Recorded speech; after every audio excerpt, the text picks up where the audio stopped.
All right. Well, we are continuing our way through the mission of God for the family. This is a big week for recording. We're working on recording our movie this week, trying to get everything in the can. So the later part of this week, we're going to have here. I've uploaded three family camp talks that I gave this last summer. So hopefully, it's on how understanding story ends up informing justification and sanctification. So, which sounds boring, but hopefully it's not boring. We're talking a lot about stories and storytelling, but today we're talking about submission and what does covenant headship and submission actually mean? Because so often we kind of bandy those words around, and because we have been told a lot that the definitions of the 50s and the 60s were kind of that's when it used to be working really well. We import a different understanding of covenant headship and covenant submission than the Bible talks about, and I want to look really specifically at the passage 1 Corinthians 11, 1 through 3, to talk about and to show what our mind does when we have a different definition, in terms of moving away from the text and looking at or sort of importing a different understanding, that modernist Gnostic understanding of covenant headship and covenant submission. And the reason that we do that is because that's the water that we actually swim in, is Gnosticism. And Gnosticism brings with it a completely different human understanding of human nature and a completely different understanding of the cosmos. It doesn't have a Trinitarian understanding.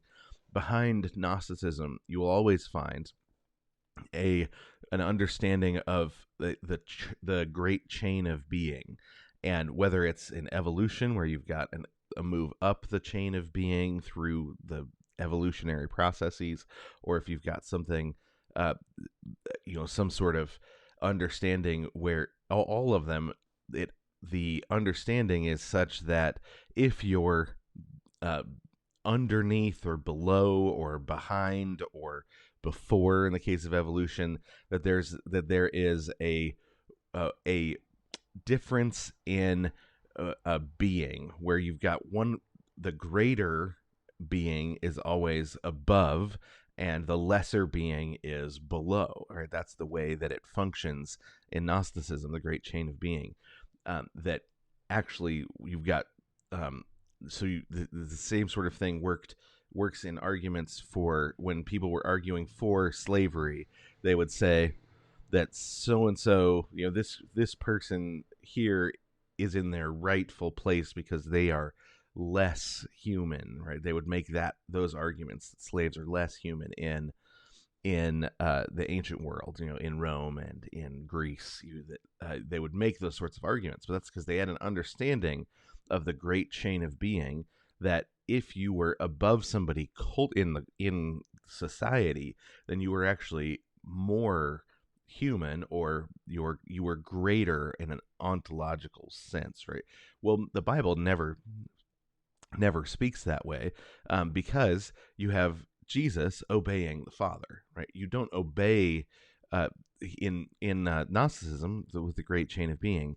You don't obey somebody unless they are a greater being than you, right? That's what obeying means.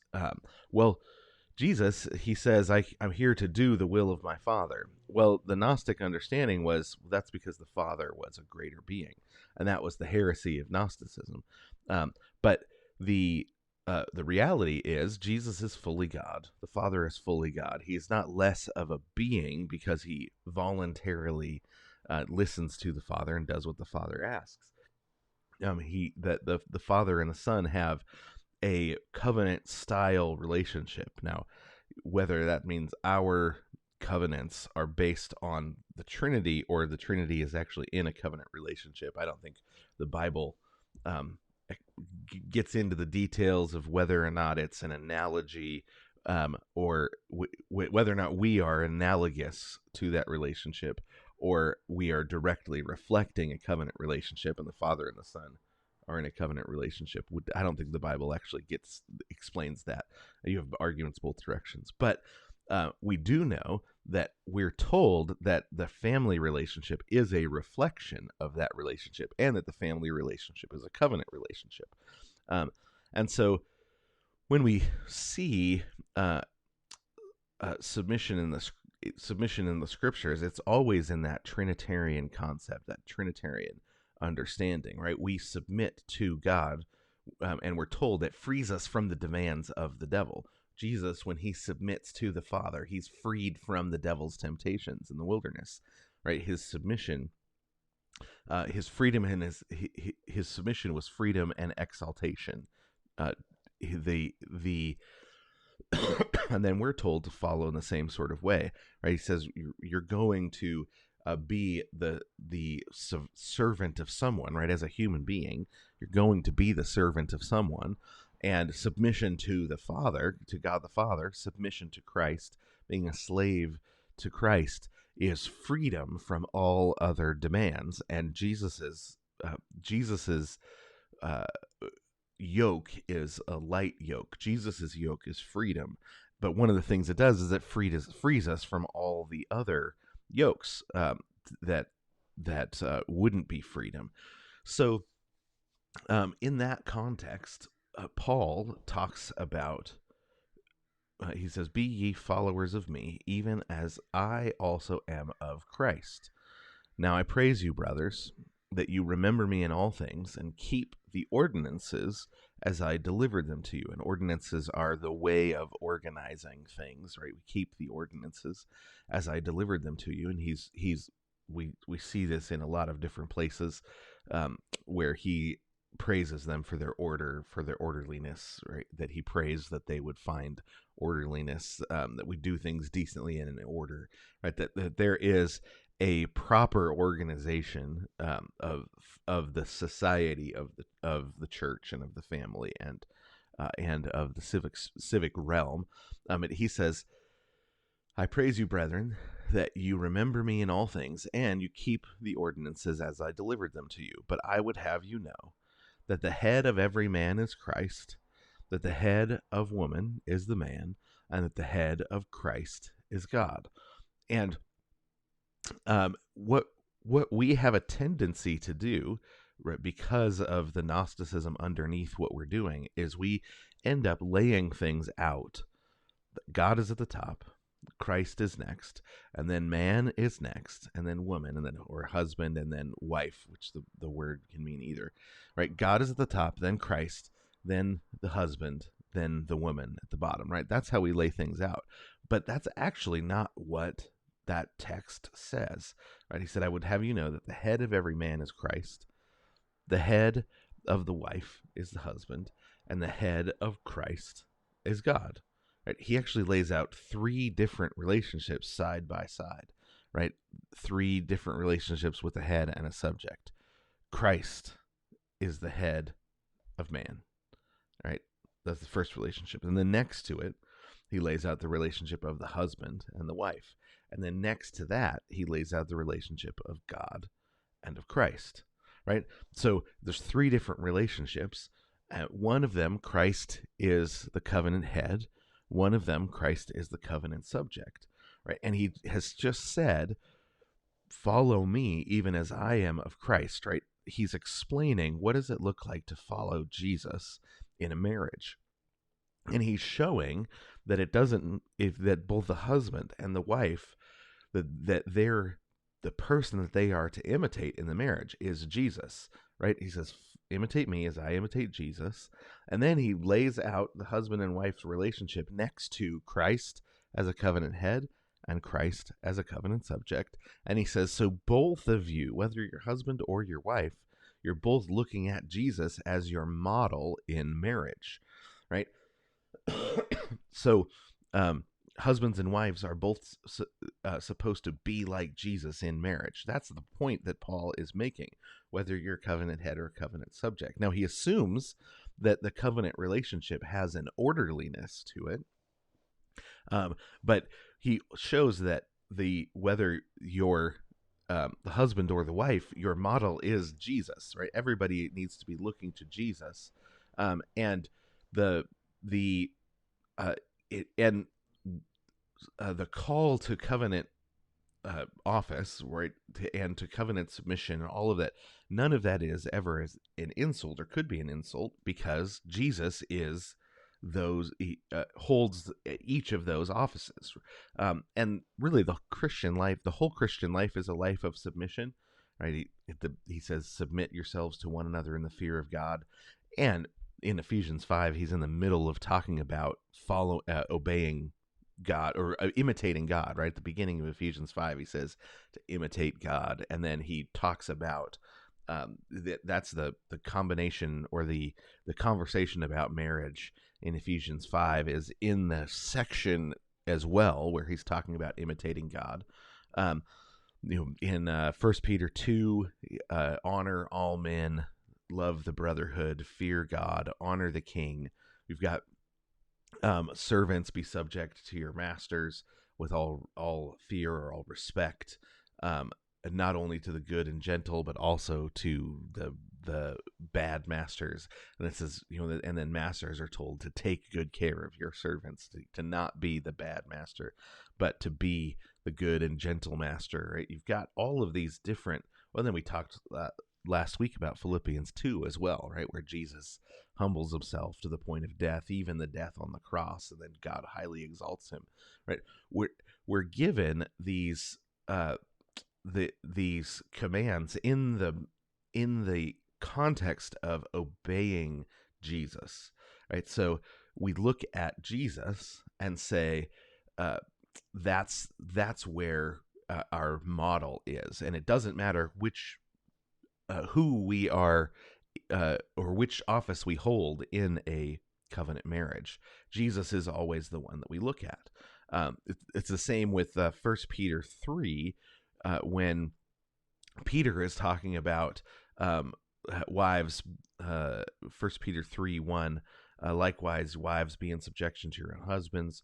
Right, that passage is in the context of 1 Peter 2, or it comes on the heels of 1 Peter 2, when he's talking about imitating God, right? When he talks about imitating God, following Jesus, imitating God, and so he says, when if a wife has a husband that is disobeying God, right? He says, she brings him close to God by being like Jesus, right? He's in the middle of when he says, "Be in subjection to your own husbands, so that if they're obeying not the word, that they may, without the word, be won by the conversion of conversation or the lifestyle of their wives." Right? He's in the middle of talking about being like Jesus. So the wife, she represents Jesus to her husband. The husband, he represents Jesus to his wife, right? And that's what everyone's job is. The children in Ephesians, we're told the same sort of thing, that the children are actually in the same situation of representing Jesus. Jesus was a child at one point, and so children can imitate Jesus too. Now, and we do this by faith, because it's not ever the sort of thing that just by simple works it looks like this is exactly what's going to be the right thing to do in this moment or that moment, right? We always do it by faith, but Jesus is our model and our example of honoring God as a head, a covenant head. Jesus is our model of honoring God as a covenant subject, right? A wife follows Jesus into submission to her own husband. A husband follows Jesus into headship of her wife, or of his wife. And it's from faith to faith that we live this way. It's not we've just got to get this thing well ordered and it all works out, because it always is a difficult struggle to live by faith, right? It's always a looking, and what we find is the longer that we live by faith, the easier it gets, because we have now examples in our own life of things coming through. I know the number of times that that my wife and I stepped out in faith in some situation, and we've seen God come through. Well, now we have those stories. We've tried to tell our kids those stories so that they have stories of God fulfilling His promises, um, in their family, so that it's hopefully easier for them, or that they've got an advantage, that we didn't have, which is a whole bunch of multi-generational stories of God coming through, and fulfilling His promises. But the a marriage needs to be lived by faith, and since Jesus is our model and example of honoring God both as a uh, covenant head and a covenant subject, um, the goal is for as disciples to be like our master. Now, uh, when I'm gonna stop there, and tomorrow we'll talk about that the one of the central parts of being a covenant head and being a covenant subject is protection, as well as talk about the the mistake that is made so often in the rejection of this, thinking that that you well, we'll talk about it tomorrow. I want to look tomorrow at Numbers 30, because it's one of those passages that I think a lot of people say, wait, that doesn't make sense outside of this covenant understanding. So, all right, see you back here tomorrow.